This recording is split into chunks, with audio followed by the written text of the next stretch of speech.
Après des semaines de réflexion, la majorité va enfin entrer de plein pied dans la course aux européennes. Alors que toutes les forces en présence ont déjà présenté leurs candidats, Emmanuel Macron a fait durer le suspense, mais c'est finalement bien Valérie Hayé, 37 ans, actuelle présidente du groupe Renew au Parlement européen, qui sera tête de liste Renaissance, marcheuse historique de la Mayenne, issue de l'UDI.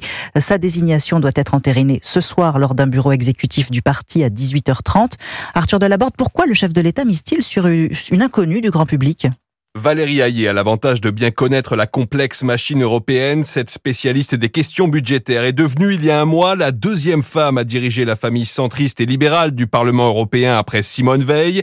En propulsant cette fille d'agriculteur, la Macronie veut à la fois mobiliser l'électorat pro-européen et envoyer un signal au monde rural. Son parrain en politique, l'ancien ministre de l'économie de Jacques Chirac, Jean Arthuis. Elle est reconnue. Elle a vécu intensément tout ce qui s'est passé au plan européen depuis 2019. Son origine agricole est un gage du sens des réalités, du principe de réalité qui nous permettra un peu de dissiper le trop grand illusionnisme qui marque souvent la politique. Si Valérie Hayé s'est fait un nom solide à Bruxelles, ce n'est pas le cas en France où elle n'a été élue qu'au niveau local. Sa faible notoriété n'est pas un problème, explique un cadre de la majorité, car Emmanuel Macron et Gabriel Attal comptent s'impliquer dans la campagne pour ferrailler contre le RN de Jordan Bardella, largement favori des sondages. Arthur Delaborde.